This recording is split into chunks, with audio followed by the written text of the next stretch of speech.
Okay, so I wanted to know how Irv Gotti died. Like, what happened? Like what happened? Yeah. Okay, so as of right now, there aren't confirmed reports of what happened. But yesterday when we talked about this in the room, we had said that it was reported that he had suffered a stroke and that he was on life support and kind of just fighting for his life. So I'm assuming, but I have not confirmed that is what happened. But I do know yesterday he passed away at age 54.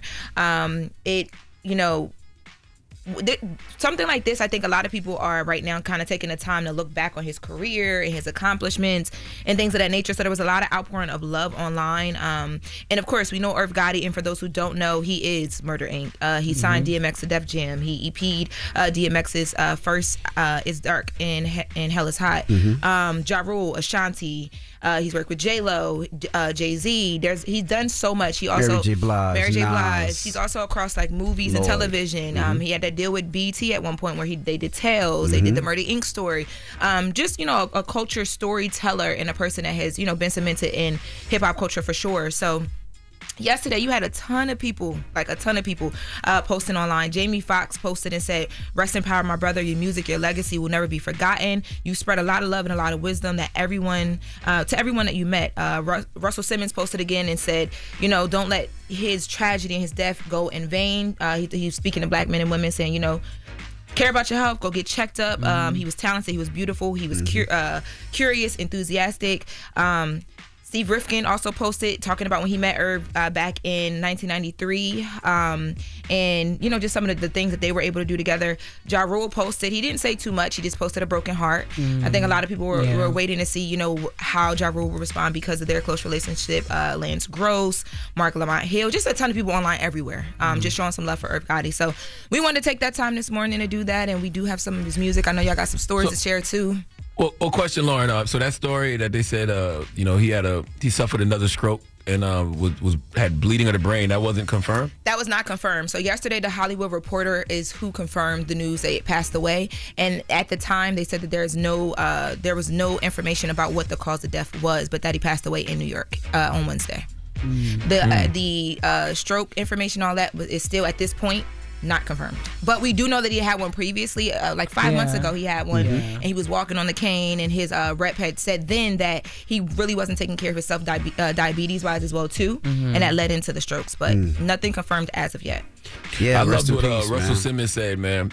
Because I'm not going to read that thing. I'm sure you're not either, Lauren. But I just like what he said because it was an emphasis on, just taking care of yourself, and that's what I'm just here to say. Take care of yourself, man. 54 is way too young to go. Watch what you eat. Take your ass to the doctor. Take your ass to therapy. And the reason I stress therapy so much is because stress is killing a lot of us too. Yeah. So just take care of yourself, man. Yeah. Rest in peace to Irv Gotti. I would say this. He saved Def Jam when at one time when Def Jam was trending down a little bit when he did the whole Ja Rule deal, DMX deal, Jay-Z, and he brought over he did Ashanti, he did Lloyd, and for most people that know, the first beat I ever sold was purchased by Irv Gotti. Oh, that's fire. Yeah, and he put the whole Murderers on there, which was Ja Rule, Vita, and Ty Murder.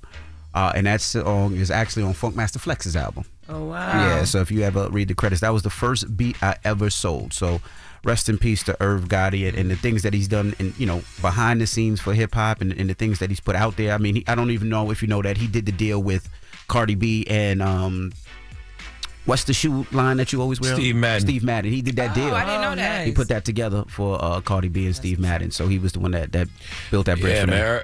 Irv is legendary. What you said, MB, about him saving Def Jam in the late 90s, early 2000s, very true. And what I respect about that so much is that he didn't just save Def Jam. I'm sure after he did that, it was people who was like, oh, he just got lucky. I bet he couldn't do that again. Then he turns around and launches a whole label, Murder Inc., and has tremendous success with Murder Inc. So, Irv was one of the ones. I remember I was watching an interview with him like some time ago, and he was talking about how when he first brought DMX to Def Jam, they thought it was a joke. Like, they didn't understand it. And he had to do so much to prove it. And then when it happened, he was like, now I will walk in the rooms and be like, y'all don't talk, just get behind me. Like, Yeah. you know what I mean? So yeah, pretty much. So, and I did want to take some time to just play some of his music. Before we do, I just want to say this one thing. He was from the era of A&R and executive always in the office. So he was just a good person, and he produced and did a lot for this industry and a lot for the culture. So definitely rest in peace, Irv Gotti. 54 is wild young to go, yo. It is. That's young, man. When I put this Lord in have we mercy. were talking about it in one of my group chats, and my friend was like, "Man, we getting old." I said, honestly, he was young. That's not old. Like like that's very young. I mean, we are getting old, but he was really young. No, we not. We 32. I mean, we're getting older. Lauren and Jess are 32. I don't know why people I'm think Jess 33. so much older than Lauren. I'm 33 actually. Yeah, but You 33. So Lauren older than Jess. Yeah. 33 years young, yo. We Jess Jess will be old 33 next week. Yep, You'll be I'll be 33 next 33 week, on the right? 13th. Yeah, and I was 33 in November. But I do. So wait, before we have the music, I do also want to share. There was a moment that I saw Shanti Dodds posted to Instagram of Irv, where he talked about like just living. I wanted to share that moment on here, just his own voice. Let's take a listen. I'm going to start by saying something that I tell my kids all the time. Everyone is born, we're all born, and we're all going to die. So in between, we live.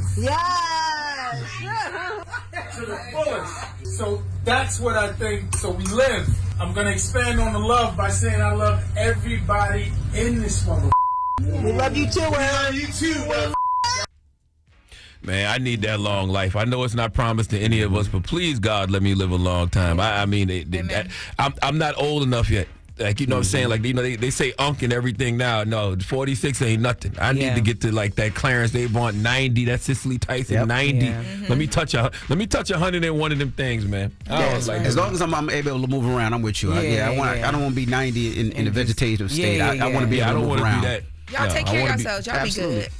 But that's the thing, though. Like, everything, what happens in your life tomorrow directly is impacted by what you do today. That's so right. literally what you're doing right now is what's going to impact your life in the future. So once again, take care of yourself, man. Watch what you eat. Take your ass to the gym. Take your ass to the doctor. Go to therapy, okay? Because stress is killing us. Like, take care of yourself, man. Yeah, let's get into a couple of songs. And also, there was a video of Irv 2-3 years ago, and he signed. He's like, "This is the most important day of my life," and he signed over half of his masters, and they gave him a $300 million check. And he says, "This is for my kids." Damn. Let's play some music. Wake that ass up. In the morning. The Breakfast Club.